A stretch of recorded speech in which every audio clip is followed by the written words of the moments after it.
저는 오늘 읽어드린 여호수아 3장 14절에서 17절까지 말씀을 가지고 축복의 땅 이와 같은 제목으로 하나님의 말씀을 증거하도록 하겠습니다.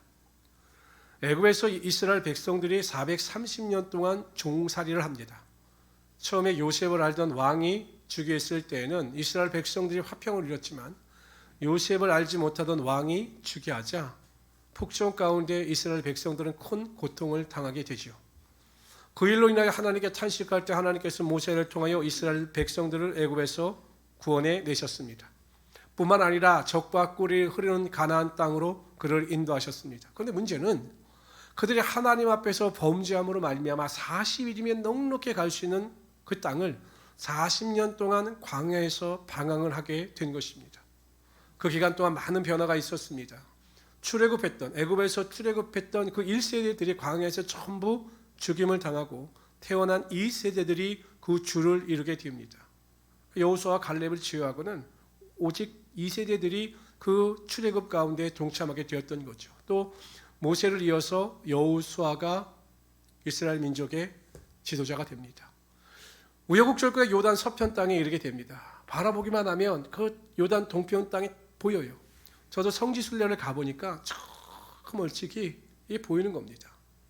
언덕처럼 보여요. 그런데 하나님께서는 그 가까워 보이는 그 가나안 땅, 축복의 땅에 들어가기 위해서 이스라엘 백성들에게 요구하시며 그들이 행해야 될 믿음의 결단에 대해서 설명을 하고 계신 겁니다. 보통 여러분 가나안 땅 하면 하나님 나라를 상징하는 거죠. 우리가 찬송가에도 보면 그 장례 찬송가에 보면 요단강 건너가 만나리. 그러니까 요단강은 함부로 건너가면 안 되는 겁니다. 하나님 나라 천국에 들어가는 것이니까요. 한편으로 가나안 땅 축복의 땅은 이 땅에서 하나님께서 구원하여 주신 그 하나님의 자녀들에게 베푸실 하나님의 축복을 상징하기도 하는 것입니다. 하나님은 항상 하나님께서 택하신 자들에게 복을 주시며 축복의 땅으로 인도하시기를 원하시는 것입니다. 항상 우리의 삶이 어떠든지 간에 궁극적으로 삶의 축복, 하나님의 놀라운 은혜와 능력이 반드시 임하게 하여 주시는 거죠. 그런데 그러한 하나님의 축복을 누리기 위해서 우리에게 필요한 것이 있습니다. 하나님은 누구에게나 모든 사람에게 다 하나님의 복을 축복의 땅을 허락하시는 것이 아니라 하나님의 마음에 합한 자, 하나님 보시기에 합당한 믿음의 소유를 가진 자들에게만 그 축복의 땅을 허락하여 주신다는 것입니다. 그래서 저는 오늘 시간 본문을 중심으로 해서 우리가 하나님의 축복의 땅인 가나안 땅에 들어가기 위해서 어떠한 믿음의 태도를 가져야 할 것인가에 대한 살펴을 함께 은혜를 나누고자 합니다. 첫 번째로 이스라엘 백성들의 축복의 땅인 가나안 땅에 들어가기 위해서는 반드시 요단강을 건너야 했습니다.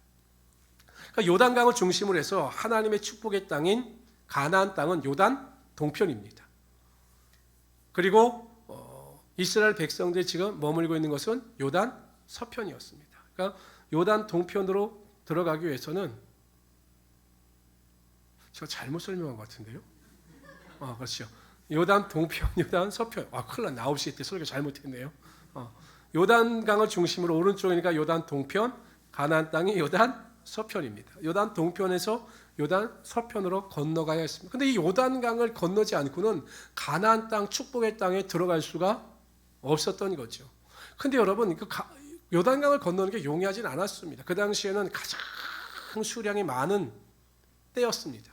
그리고 아이들까지 포함해서 200만 명이나 되는 이스라엘 백성들이 그 요단강을 건넌다라고 하는 다리도 없으니까요. 그리 용이한 일은 아니었습니다. 그러나 그럼에도 불구하고 그들은 반드시 요단강을 건너야 했던 것입니다. 어찌 보면 요단강은 이스라엘 백성들에게 있어서 장애물이었던 겁니다. 그러나 그 장애물을 기필코 뛰어넘어야 하나님의 축복의 땅에 이룰 수가 있었던 것입니다. 우리가 하나님의 축복을 누리며 하나님의 축복의 땅에 거하기 위해서는 항상 고난의 강을 건널 수 있어야 한다는 것입니다. 우리 인생의 장애물을 뛰어넘어야 한다는 것입니다. 우리가 성경을 보면요, 성경의 위대한 인물들은요, 아무 조건 없이 하나님의 축복을 받은 자들이 아니에요. 성도님들은 이렇게 기도할 것입니다. 하나님, 내가 고난을 겪지 아니하고 문제를 당하지 아니하며 항상 하나님의 축복 안에 하나님이 베푸시는 복의 은혜 가운데 거하기를 원합니다 라고 기도하는 분들이 계실 줄 압니다. 그러나 결코 하나님께서는 그러한 축복과 그러한 은혜를 베푸시지 않는다라는 것이죠. 요셉을 보세요. 요셉은 30세에 그 당시에 가장 강대국인 애굽의 총리가 됩니다. 그런데 그는 17살부터 30세가 될 때까지 고난의 강을 건넜습니다. 여러분, 종으로 살았죠? 죄인으로 살았죠? 그 횟수가 13년입니다. 1, 2년이 아니라 13년 동안 그는 고난의 강, 인생의 장애물을 끊임없이 넘고 넘었을 때 마침내 하나님께서 그에게 축복의 땅으로 인도하시며 그의 삶을 축복하여 주셨던 것입니다. 모세는 어땠습니까?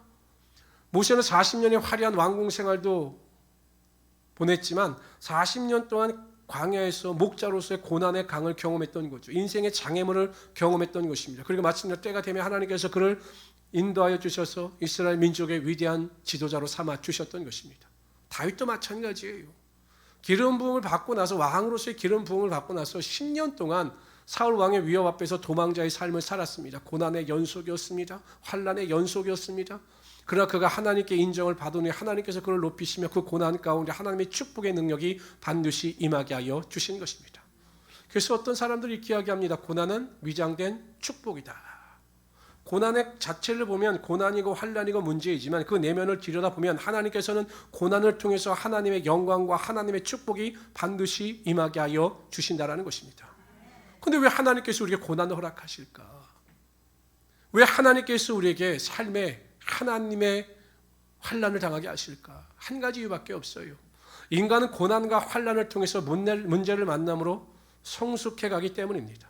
고난 없이 성장을 이루고 고난 없이 성숙해지는 사람은 거의 없어요. 결국 고난과 환난을 통해서 하나님 그를 만드시고 그 축복을 받은 뒤에도 그 축복을 다룰 수 있는 하나님의 은혜와 능력이 그의 삶에 임하게 하여 주시는 것입니다. 제가 TV 기독교 방송에서 간증을 듣다가 은혜를 많이 받았습니다. 개척교회 목사님이신데 이 목사님은 25살 때 사고를 당해서 이 하지절단을 당하신 분이에요. 군대에서 제대를 하고 제대한 군대에서 행사가 있어서 그 군대를 방문하게 됩니다. 솔직히 저는 이해는 되지 않아요. 야, 나는 절대 가고 싶지 않은데 제대한 군대는. 근데 그 군대에 갔다가 그 당시에 사람들이 너무 많이 몰린 겁니다. 그래서 막 밀리다가 기차가 들어오는데 서울에서 떨어진 거예요. 그래서 기차 3량, 하나, 둘, 3칸이 그 목사님의 뒤꿈치를 밟고 지나간 거죠. 그냥 완전 으스러졌겠죠. 없어졌겠죠. 25살 때입니다. 그 고난 가운데, 그 고통 가운데 신음하면서 하나님께 기도할 때 하나님께서는 사명자로서의 부르심에 대한 소명을 주십니다. 그리고 하나님의 부르심을 쫓아서 신학교에 들어가고 훈련을 받고 연단을 받으면서 목회자가 됩니다. 인천의 개척교회를 하셨습니다. 뭐 고난의 연속이죠. 많은 이 목사님이 지체장애이다 보니까 장애인들이 많이 오는 겁니다.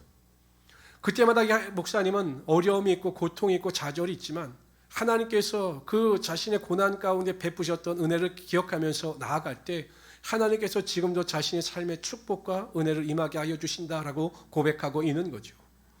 여러분 그 환난과 고난을 통해서 하나님의 축복의 영광에 들어갈 수 있는 믿음이 그 목사님 안에 세워지도록 하나님께서 복을 허락하여 주셨던 것입니다. 성도 여러분, 지금 현재 우리의 삶에 당하는 고난, 환난이 있을 줄 압니다. 어떤 분은 병고로 인하여, 제가 기도할 때마다 우리 성도들을 위해서 기도하는데 병의 문제로 인하여 고통당하는 분들도 많습니다. 가정의 문제, 자녀의 문제, 직장의 문제, 관계의 문제, 물질의 문제로 인하여 많은 고난과 환난을 당하는 분들이 있습니다. 그러나 여러분 낙심하지 마십시오. 하나님은 그 고난이 변하여 영광이 되는 축복이 반드시 여러분 삶 가운데 임하게 하여 주시는 것입니다. 하나님께서 때가 되면 그 고난 가운데 하나님의 영광이 임하게 하여 주시고 고난 가운데 반드시 하나님의 축복이 임하게 하여 주셔서 하나님의 영광을 쫓아 살아갈 수 있게 하여 주실 것입니다. 야고보서 1장 12절에 보면 시험을 참는 자는 복이 있다 이렇게 말씀하시죠. 이 시험은 고난이 될 수도 있고 환난이 될 수도 있는 것입니다. 하나님께서 허락하신 고난이나 환난을 참는 자들이 복이 있습니다. 그리고 나서 그 뒤에 이렇게 말씀하십니다. 이것이 옳다 인정함을 받은 후에 주께서 자기를 사랑하시는 자들에게 약속하신 생명의 면류관을 얻을 것임이니라. 하나님 안에서 그 고난 가운데 믿음을 인정받게 되면 하나님께서 축복의 면류관, 생명의 면류관을 우리의 삶 가운데 베풀어 주심으로 하나님의 영광이 반드시 나타나게 하여 주실 것입니다. 그래서 우리 성도님들은 어려움을 당할 때마다 낙심하지 마세요. 우리의 삶의 현실이 끝이 아닙니다. 하나님께서 우리와 함께 하시면 반드시 현실을 뛰어넘는 하나님의 축복이 우리의 삶 가운데 임하게 되는 것입니다. 꿈을 꾸시고 소망을 가지십시오. 하나님께서 이루실 일을 기대하면서 승리할 수 있는 우리 성도들이 되시기를 주님의 이름으로 축원합니다. 두 번째로요, 가나안 땅으로 들어가기 위해서는 백성들은 언약궤를 맨 제사장들의 뒤를 따라 행하라 이렇게 말씀하셨습니다. 다 같이 읽어봅시다. 시작. 백성에게 명령하여 이르되 너희는 레위 사람 제사장들이 너희 하나님 여호와의 언약궤 매는 것을 보거든 너희가 있는 곳을 떠나 그 뒤를 떠나라. 그러니까 그 뒤를 따라 이렇게 말씀하셨죠. 그 다음에 4절 시작. 그러나 너희와 그 사이 거리가 2000규빗쯤 되게 하고 그것에 가까이 하지는 말라. 그리하면 너희가 행할 길을 알리니 너희가 이전에 이 길을 지나보지 못하였음이니라 하니라. 2000규빗이면 보통 한 규빗이 45cm입니다. 그러면 한 900에서 1000m 정도 되겠죠. 1km 정도의 거리를 두고 그 언약궤를 맨 제사장의 뒤를 따르라. 그러면 너희 길, 이스라엘 백성들이 가야 할 길을 알려주신다. 너희가 가지 못한 그 길을 내가 알게 할 것이다 라고 말씀하고 있는 것입니다. 그러니까 결국 여러분 하나님의 축복을 결정하는 가장 중요한 요소 중에 하나가 무엇이냐면 하나님의 말씀에 대하여 어떠한 태도를 가지고 있느냐라는 것입니다. 하나님의 말씀을 전적으로 의지하느냐, 하나님의 말씀을 전적으로 믿느냐, 나의 삶에 하나님의 말씀으로 인도함을 받느냐에 따라 우리의 삶의 축복의 땅이 결정되어지게 되어 있다는 것입니다. 베드로가 자기의 능력을 의지해서 밤새도록 물고기를 잡았습니다. 그런데 거의 잡지를 못했어요. 실패했죠. 그래서 내일 출항을 위해서 막 그물을 손질하고 있는데 예수님께서 그 자신의 배를 좀 띄워달라라고 부탁하셔서 그냥 자신의 배를 예수님께 빌려드렸습니다. 예수님께서 그 배 위에서 군중들을 향해서 말씀을 하신 다음에 갑자기 베드로에게 뚜벅뚜벅 다가오시는 것입니다. 그리고 말씀하시기를 깊은 데로 가서 그물을 내려라 이렇게 말씀하시는 겁니다. 아니 뜬금없는 소리죠. 지금 그물을 정리하고 있는데 나갔다도 낭패를 보면 다시 그물을 정리하려면 얼마나 큰 에너지가 소비되겠습니까? 그리고 여러분 낮에는 물고기가 잡히질 않아요. 왜냐하면 여러분 지금이야 저인망이라고 해서 그물이 발달했고 깊은 곳까지 그물을 내릴 수 있으니까 바닥에 있는 물고기를 잡을 수 있겠지만 그 당시에 거의 투망 수준이었을 겁니다. 투망을 던져서 물고기를 잡는데 그 아침에 그 물고기가 표면 위로 올라올 리가 없죠. 베드로가 생각하기에는 예수님의 명령은 말이 되지 않는 것입니다. 그런데 베드로는 놀라운 고백을 하죠. 우리가 밤이 맞도록 수고를 하였으나 잡은 것이 없지만 이제는 내가 하나님 예수 그리스도의 말씀을 의지하여 주님의 말씀을 의지하여 그물을 내리리이다. 이해가 되지 않고 용납이 되지 않지만 예수님께서 말씀하셨기 때문에 나는 그 말씀을 의지하여 그물을 내리겠습니다 라고 배를 몰고 나가기 시작합니다. 그때 하나님께서 또 예수님께서 물고기들에게 명령하신 거죠. 그냥 자살한 겁니다. 여러분 물고기가 그냥 그물 안으로 뛰어드는 거예요. 그냥. 그래서 그물이 찢어질 정도로 엄청난 양의 물고기를 잡을 수가 있었습니다. 인간의 지혜로 인간의 이성으로 판단할 수 없지만 그 말씀을 의지할 때 그 물고기가 차고 넘치는 하나님의 축복의 능력이 임하게 하여 주셨던 것입니다. 어찌 보면 신앙은 모험이라고 어떤 사람들은 이야기합니다. 모험을 즐기는 사람들이 있어요. 왜냐하면 그 모험을 통해서 아주 그냥 스릴을 느끼기 때문이죠. 신앙이라고 하는 것처럼 확신만 있으면 어떤 상황 가운데서 우리가 말씀을 의지하며 살아갈 때 우리 마음 가운데 확신이 있으므로 기쁨이고 소망이 있으므로 스릴을 만끽할 수가 있는 겁니다. 제가 개척을 하고 나서 좀 경제적으로 좀 많이 어려웠습니다. 뭐 나올 때 받은 돈도 없고 모아둔 돈도 없고 뭐 대출을 받아서 교회를 개척했으니까요. 그리고 뭐 교회에서 한 2년 동안 제가 사례비도 못 받았으니까 정말 하루하루 사는 게 기적이었습니다. 뭐 제 자녀들이 그나마 사교육을 받지 않았기 때문에 그 당시에는 그렇게 큰 돈이 들어가질 않았습니다. 근데 하루는 밑에 집에서 올라온 거예요. 아무래도 물이 새는 것 같다는 거죠. 가보니까 그 방 하나하고 거실 쪽으로 물이 그냥 번져가지고 엉망이 된 겁니다. 좀 일찍 말씀하시죠. 그랬더니 혹시 우리에게 미안해서 그렇게 고쳐달라고 하는 게 미안해서 말을 못했다라는 겁니다. 뭐 제가 목사인 것도 아시고 또 다 아니까 저는 이제 최대한 편의를 봐드렸죠. 제가 모든 것을 다 완벽하게 추리해 드릴 테니까 걱정하지 마시고 견적을 한번 받아보시길 바랍니다. 라고 견적을 받아왔는데 도배값만 거의 150만 원이 나오더라고요. 도배값 150만 원에 저희도 이렇게 수리하는데 한 50, 뭐 잡비해가지고 한 250만 원 정도가 나오더라고요. 근데 제 통장에는 돈이 없어요.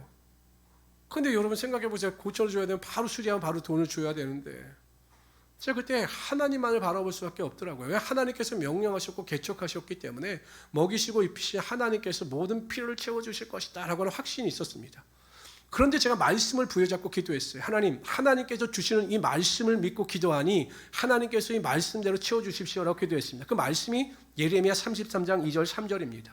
이를 행하시는 여호와 그것을 만들며 성취하신 여호와 그의 이름을 여호와라는 자가 이같이 내게 이르노라. 너는 내게 부르짖으라. 내가 내게 응답하겠고 내가 알지 못하는 크고 비밀한 일을 내게 보이리라. 하나님께서 저에게 이렇게 말씀하셨고 약속하셨으니 하나님의 크고 비밀한 일이 제 삶에 나타날 수 있도록 하나님 나를 도와주십시오 라고 기도했습니다. 제가 그래도 견적은 250 나왔는데 그래도 조금 더 구하자 그래서 300, 양심상 300만 원을 주십시오 라고 기도했습니다. 근데 여러분 일주일도 안 돼가지고요, 어느 분이 저에게 전화 왔어요. 목사님, 제가 이번에 예상치 못한 보너스를 받았는데 자꾸 목사님 생각이 나고 하나님께서 목사님에게 이 보너스를 드리라고 말씀을 하시는데 목사님 통장 번호를 좀 가르쳐 주세요라고 연락이 왔습니다. 제가 평상시 같으면 안 받아요. 됐습니다. 그냥 저는 하겠습니다. 제가 하나님께 기도했으니까 하나님께 주신 것이 확실하지 않습니까? 그래서 제 지로 통장을 알려주었습니다. 제 통장 번호 알려주었습니다. 정확하게 그 보너스가 들어왔는지 얼마인지 아십니까? 300만 원이었어요. 제가 얼마나 후회를 했는지 모릅니다. 한 500만 놓고 기도할까? 한 1000만 원만 놓고 기도할까? 왜 저는 양심이 좀 그랬던 거죠. 250이 필요한데 저는 그나마 50을 더 구한 거거든요. 딱 하나님께서 300만 원을 채워주셨습니다. 저는 목회를 하면서 이러한 일을 수없이 경험합니다. 어려울 때마다 기도하면 하나님께서 뜻하지 않는 손길을 통해서 말씀대로 채워주시고 은혜대로 채워주셔서 부족함이 없도록 살아갈 수 있도록 허락하여 주시는 것입니다. 우리 성도님들 마찬가지예요. 하나님께서 얼마나 많은 약속을 하셨습니까? 기도에 대한 약속도 하셨어요. 구하라 그럼 너에게 주실 것이요, 찾으면 찾을 것이요, 문을 두다 그러면 너에게 열릴 것이다. 너희가 지금까지 내 이름으로 아무것도 구하지 아니했으나 구하라 그러면 너희가 받으니 너희 기쁨이 충만할 것이다. 두려워 말라 내가 너와 함께함이라. 놀라지 말라 나는 내 하나님의 됨이라. 내가 너를 도와주리라. 참으로 나라의 오른손으로 너를 붙들리라. 약속의 말씀을 하여 주셨습니다. 평강의 약속도 주셨고 축복의 약속도 주셨습니다. 그 말씀을 믿고 입술로 고백하고 시인하면 여러분의 삶 가운데 하나님의 축복과 하나님의 능력이 반드시 임하게 되는 것입니다. 그런데 우리가 그걸 시인하지 못해 어렵다, 안 된다, 할 수 없다, 부정적인 말을 하고 하나님의 말씀을 시인하고 고백하지 아니하니 하나님의 능력이 우리의 삶 가운데 임하지 않는 것입니다. 그러겠어요. 여러분, 우리가 말씀의 사람이 되기 위해서 가장 중요한 것이 제가 그렇게 강조하지 않습니까? 큐티 하라시는 거예요. 큐티. 하나님의 말씀을 매일 가까이 하시라고 말씀을 드리는 겁니다. 제가 목회자가 되고 나서 가장 감사한 것 중에 하나가 무엇이냐면 하나님께서 저에게 설교할 수 있는 기회를 많이 주신 겁니다. 제가 여러분에게 설교를 할 수 있는 기회, 설교하는 것 때문에 감사하는 것이 아니라 이 설교를 준비하는 과정 가운데 하나님께서 말씀을 통해서 주시는 은혜가 있어요. 말씀을 연구하고 설교를 준비하다 보면 하나님께서 말씀을 통한 확신도 주시고 말씀을 통한 소망도 주시고 말씀을 통한 하나님의 인도하심도 하나님의 음성도 하나님의 뜻도 알려주신다라는 것입니다. 그래서 제가 큐티하라는 거예요. 매일 큐티하다 보면 그 말씀이 우리 안에 살아서 역사하고 움직이는 것입니다.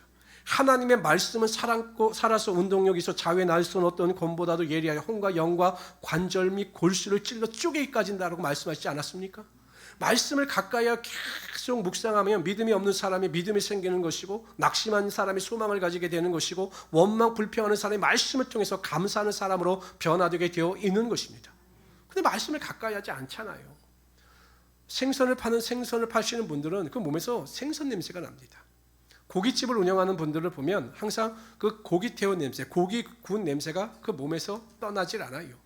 예수 믿는 사람들은 말씀의 향기가 흘러넘쳐야 하는 거죠. 항상 모여서 이야기할 때마다 말씀의 향기가 흘러넘쳐야 하나님께서 그 사람을 인정하시고 말씀 가운데 그러한 능력이 반드시 나타나게 하여 주시는 것입니다. 그래서 우리 성도님들은 매일 하나님의 말씀을 가까이 하십시오. 그럼 확신이 생깁니다. 소망이 생깁니다. 믿음이 생깁니다. 그래서 하나님께서 반드시 우리 성도님들을 축복의 땅, 가나안 땅으로 인도하여 주실 것입니다. 이런 능력을 맛볼 수 있는 우리 성도 되시기를 주님의 이름으로 축원합니다. 세 번째로 가나안 땅에 들어가기 위해서는 성결하라고 하였습니다. 거룩하라 이렇게 말씀하셔요. 우리 여호수아 3장 5절 읽어봅시다. 시작. 여호수아가 또 백성에게 이르되 너희는 자신을 성결하게 하라. 여호와께서 내일 너희 가운데 기이한 일들을 행하시리라. 기도하라 말씀하지 않으셨어요. 예배하라 이렇게 말씀하지 않으셨어요. 성결하라, 거룩하라 이렇게 말씀하시고 있는 것입니다. 하나님 나라에 합당한 자는 바로 거룩한 자입니다. 제가 고등학교 2학년 때, 요즘은 고등학생들도 그런지 모르겠지만 제 친구 중에 하나가 굉장히 클래식을 좋아했습니다. 친한 친구가. 근데 하루는 갑자기 KBS 교향악단 초대권이 자신에게 2장 생겼다라는 거예요. 그러므로 나랑 같이 가자는 겁니다. 그때 광화문 거기 이제 콘서트에서 하는데 난 싫다. 나는 클래식의 클자도 좋아하는 사람이 아니다. 그럼 너나 갔다 와라. 난 안 가겠다. 아니라는 거예요. 꼭 나랑 가겠다라는 것입니다. 근데 그 친구가 제 약점을 알았습니다. 광화문에 가면 정말 맛있는 집이 있는데 내가 저녁도 사주고 차비도 대주고 다 대주고 끝나고 맛있는 것도 사줄 테니까 가자. 아멘. 그래서 제가 갔어요. 근데 그 친구가 제가 요구하는 게 있었습니다. 한 가지 요구하는데 정장을 하고 오라는 거예요. 근데 그 당시만 해도 저희는 교복 자유라 1세대예요. 제가 고등학교 올라갈 때 교복이 자유라가 돼서 사복을 입고 다녔어요. 그러니까 변변한 전 사복이 없었거든요. 그래서 할 수 없이 이 남방이라고 그러나요? 이렇게 단추를 매는. 그나마 그렇게 정장을 하고 갔는데 그 KBS 교향악단 온 사람들이 다 정장을 하고 온 겁니다. 야, 내가 만약에 캐주얼만 입고 갔으면 너무 뻘쭘했는데 그래도 내 친구는 이렇게 자켓을 입고 왔는데 저는 그나마 이렇게 남방을 입고 가서 그렇게 티가 나지 않았어요. 그러니까 암묵적인 동의가 있었던 거예요. 교향악 연주에 오는 사람들은 최소한의 예의를 갖추기 위해서 정장을 해야 된다라고 하는 암묵적 동의가 있었던 그것이 룰이었습니다. 하나님 나라에 들어가기 위하여 하나님 나라에 가장 합당한 자는 권력을 가진 자도 명예를 가진 자도 재물을 가진 자도 아니에요. 아무리 어렵고 고달픈 인생을 살아간다 할지라도 하나님께서 인정하시는 거룩과 선결의 삶을 살아가면 하나님께서 그를 인정하시고 그의 삶에 하나님의 축복의 능력이 반드시 임하게 하여 주신다는 것입니다. 그러니까 여러분 교회에서 인정받고 존중받아야 될 사람들은 어떤 사람이냐? 돈이 많은 사람이 아니에요. 높은 권력과 명예를 가진 사람들이 아닙니다.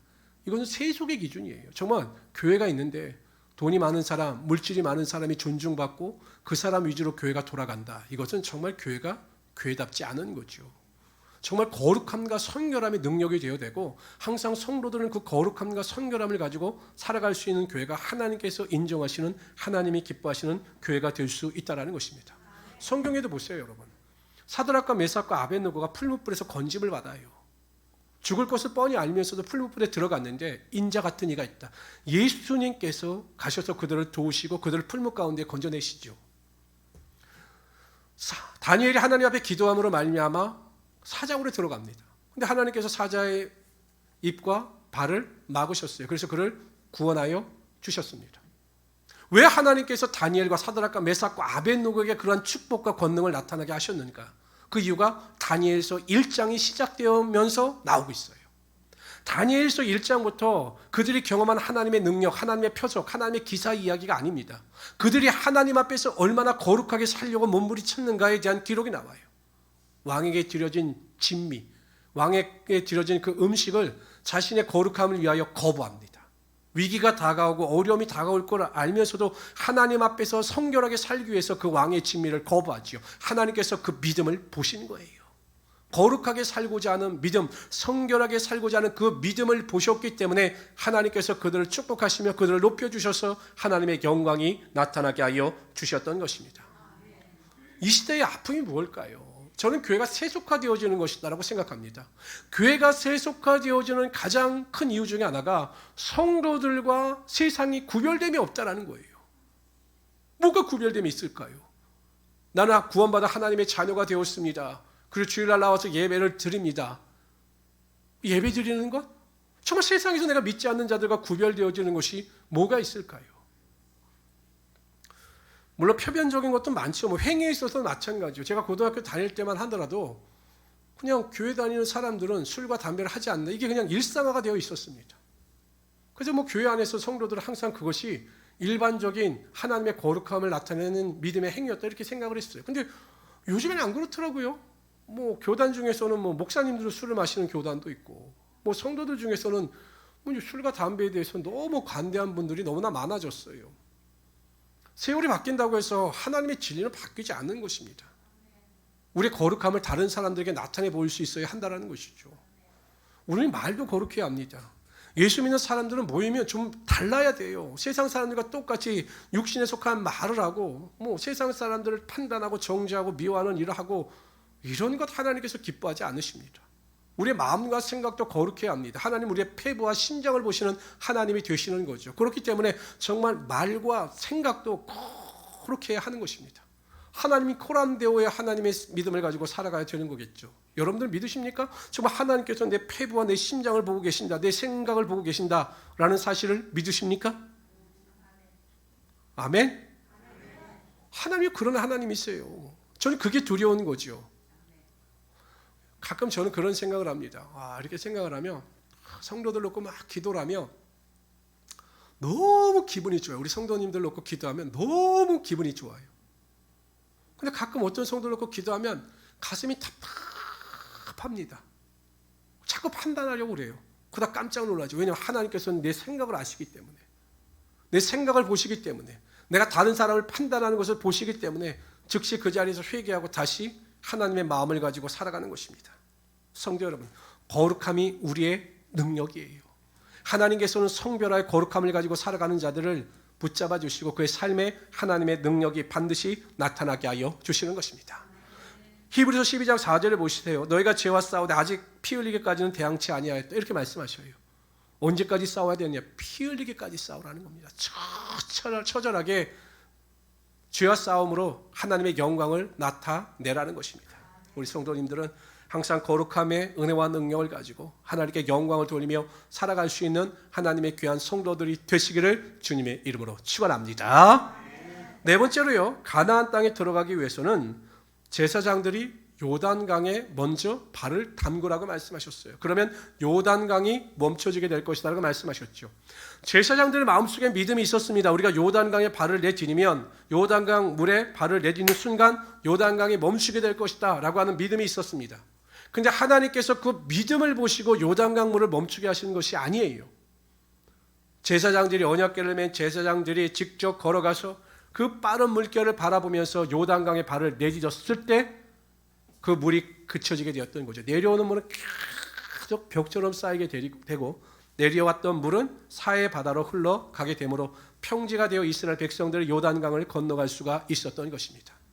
단지 믿는 것에 그친 것이 아니라 그들의 믿음을 행위로 나타내 보일 때 하나님의 역사가 비로소 나타나게 되었던 것입니다. 마가복음 5장에 보면 12회를 혈루증을 앓는 여인에 대한 이야기가 나와요. 12년 동안 여러분 병을 앓았으니 모든 것을 잃어버렸습니다. 재산도 탕진하고 모든 사람들도 그 여인의 주변을 떠나갔어요. 소망이 없었습니다. 죽을 날만 기다릴 뿐이었겠죠. 그런데 어느 날 예수 그리스도에 관한 소식을 듣기 시작합니다. 그러자 믿음이 생겼습니다. 내가 그분의 옷깃을 만지기만 해도 내가 구원을 얻을 수 있겠다. 내가 그분의 옷깃을 만지기만 해도 내 병이 고침받을 수 있겠다라고 하는 믿음이 생겼습니다. 그렇다고 해서 예수님께서 그 여인의 병을 고쳐주신 것이 아니에요. 그 여인이 고침받을 수 있겠다라는 믿음이 있다고 해서 예수님께서 그 여인의 병을 즉시로 고쳐주신 것이 아닙니다. 이 여인은 믿음을 가지고 행동하기 시작합니다. 여러분, 이 피를 흘리는 것이니까 빈혈이 심한 분들은 아시겠지만 이게 얼마나 어지러울까요? 막 삐쩍삐쩍대면서 예수님께 나가기 위해서 정보도 수집하고 예수님께서 어디로 지나가는지 다 수소문해 봤을 겁니다. 그리고 예수님께서 지나가시는 그 길에 그 통로를 알았습니다. 근데 여러분, 이 혈루증은 부정한 병이에요. 그렇기 때문에 여인이 돌아다닐 때는 부정하다 선포해야 다른 사람들이 주변에 접근하지 못하거든요. 그렇게 돌아다녀야 되는데 예수님의 옷깃을 만지면 그렇게 할 수 없잖아요. 그래서 조심스럽게 몰래 그 군중을 뚫고 예수님 곁으로 다가간 것입니다. 그리고 예수님의 옷깃을 믿음으로 만졌을 때 그 12회를 앓던 혈루병이 깨끗하게 나음을 입을 수가 있었던 것입니다. 무엇입니까? 믿음을 행동으로 나타내 보일 때, 믿는 것을 행동으로 전진해 나갈 때 치료의 능력이 그녀의 삶에 나타날 수가 있었던 것입니다. 기독교 신앙은 단지 안다고 해서 이루어지는 것이 아니에요. 어떤 성도는 아이고 목사님 기도하면 하나님의 능력이 나타나는 것을 제가 모를 리가 없지, 압니다. 근데 기도하지 않아요. 그럼 능력이 나타나지 않는 거죠. 목사님 제가 지금 고통과 어려움 가운데 있는데 제가 원망 불평하지 아니하고 긍정적인 말을 하고 소망의 말을 하고 나아가면 하나님께서 모든 문제를 해결해 주실 것을 믿어요. 라고 말을 하면서도 여전히 원망하고 불평하고 감사하지 않습니다. 그러니까 믿음과 행위가 따로 겉도니까 하나님의 능력이 절대로 나타나지 않는다라는 것입니다. 하나님께서 기도하는 마음을 주셨으면 주님 앞에 나와서 믿음으로 기도할 때 하나님의 역사가 나타나게 되는 것이고 축복이 여러분 삶 가운데 반드시 임하게 되는 것입니다. 그런데 어리석은 분들은 매일 결심만 합니다. 매일 생각만 합니다. 제가 여러분들이 아시다시피 작년까지는 새 양복을 사지 않았습니다. 제가 거의 한 7, 8년 동안은 새 양복을 사지 않았어요. 그 이유가 뭔지 아십니까? 내년이면 내가 살을 많이 빼서 허리가 날씬해지니까 지금 새 양복을 사면 못 입을 거야. 이러기를 7년 동안 했습니다. 그래서 7년 동안 양복을 사지 않았어요. 어떻게 하면 살을 뺄 수 있고 어떻게 하면 건강해질 수 있다는 것을 알았는데도 제가 행하지 않았습니다. 그런데 의사가 저에게 경고를 하는 거죠. 옥수수인 걸 잘 모르니까 사장님 이 상태로 계속 가면 혈압도 당도 위험하십니다. 경고를 하니까 제가 정신을 바짝 차린 거죠. 그때부터 이제 부지런히 운동도 하고 제 나름대로 관리를 했습니다. 그랬더니 살이 빠지기 시작하고 제 몸매가 여기가 왕자는 안 새기지만 이렇게 좀 많이 들어갔어요. 아무리 결심을 하고 그것을 행동으로 취하지 않으면 어떠한 일도 일어나지 않아요. 그런데 많은 성도님들이 하나님께서 우리를 축복하기 위하여 준비하고 계신데 어떠한 액션도 취하지 않는 거예요. 하나님께서 우리를 위하여 얼마나 많은 복을 준비하고 계신 줄 아십니까? 기도하기만 하면 믿음으로 결단하기만 하면 행동으로 행하기만 하면 하나님께서 하늘의 문을 여시고 우리에게 부어줄 복이 너무나 많은데 성도들이 그냥 믿음에서 그쳐서 행함으로 나타내 보이지 않으니 그러한 하나님의 능력이 우리의 삶 가운데 절대로 임하지 않는다라는 것입니다. 기억하십시오. 내가 가지고 있는 믿음을 행함으로 나타내 보일 때 하나님께서 그 믿음대로 되는 역사가 반드시 여러분 삶 가운데 임하게 하여 주시는 것입니다. 신명기 30장 19절에 보면 이렇게 말씀하셔요. 이게 좀 안 먹네요. 좀 넘겨주십시오. 네, 다 같이 읽어봅시다. 시작. 내가 오늘날 천지를 불러서 너에게 증거를 삼노라. 내가 생명과 사랑과 복과 저주를 내 앞에 두었은즉 너와 내 자신이 살기 위하여 생명을 택하라. 여러분 이 시대를 살아가고 있는 우리에게도 항상 이 길이 다시 한번 보여주세요. 이 길이 놓여져 있는 것입니다. 사망, 복, 저주, 생명. 근데 어떤 사람들은 믿는다고 하면서 여전히 사망과 저주를 선택합니다. 정말 어리석은 거죠. 근데 어떤 성도는 항상 생명과 복을 선택합니다. 그래서 하나님의 놀라운 축복을 누리며 살아갈 수 있게 되는 것이죠.